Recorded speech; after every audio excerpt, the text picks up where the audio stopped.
نحمده ونصلي على رسوله الكريم اما بعد سورة البقرة پارا نمبر 3 آیت نمبر 253 رکو نمبر 33 خلاصه د رکو بس تاغین لفظی ترجمه بدی رکو کی د انبیو عظمت بیان شوه دی رب العالمین دوی ته نبوت او رسالت ورکړی دی او دا درجی دواړه وهبی دی دا په مهنت باندې نه میلاویږي څومره چې انبیا دي د وړو او لوی ګناهونو نه پاک دي معصوم دي کاغه د نبوت نه مخکې ژوند او زندگی دا او کورستو دا د یو نبی انکار د ټولو انبیو د انکار برابر دی یعنی څنګه چې د ټولو انبیو نه څوک انکار وکي مسلمان نه پاتې کیږي دغه شان دی د یو نبی نه انکار چې څوک وکي هغه مسلمان نه پاتې کیږي مسلمان عقیده هم دا ده چې ټول پیغمبران مني ټول کتابونه مني البته کوم فضیلت چې په قران او حدیث کې بیان شوی دی چې بعضی انبیو ته په بعض باندې فضیلت ورکړل شوی دی هغه هم مني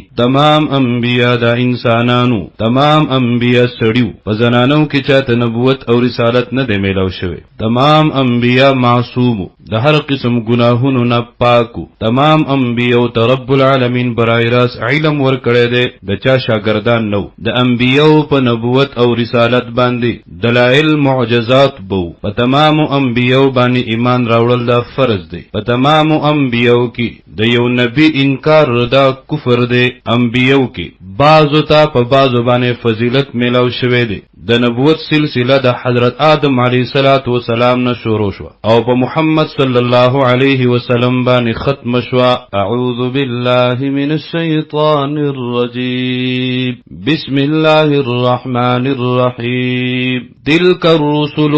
دغا رسولان فضلنا غرواله ورکړه دې من بعضهم بعضی د دوینا علی بعض په بعضو باندې منهم بعضی د دوینا من هغه څوک دی کلم الله چې خبري ورسره کړی دی الله بغیر د واسطې د یو فرشتې نه ورفع بعضهم او پورته کړی دی بعضی د دوینا درجات پډیرو درجو سرا وآتینا او ورکړی دی من عیسی ابن مریم البینات حضرت عیسی یزوی د حضرت مریم د اخکارا معجزی وایدناه مضبوط کړو من بروح القدس فروح پاک سرا مراد حضرت جبریل علیه السلام دی ولو شاء الله او کچری غوخته الله مقتتل الذین نو جنگ بنوے کڑے هغه کسانو من بعدهم چرستو ددوینو من بعد ما جاءتهم البینات پس د هغنا چراغلو دویتا اخکارا دلائل ولكن اختلفوا لیکن اختلاف کړو دوی او هغه اختلاف سو فمنهم بعض ددوینا من هغه سوکو آمنا چې ایمان راوړ ومنهم من کفر او بعض د دوینا هغه څوک چې کفر وکړو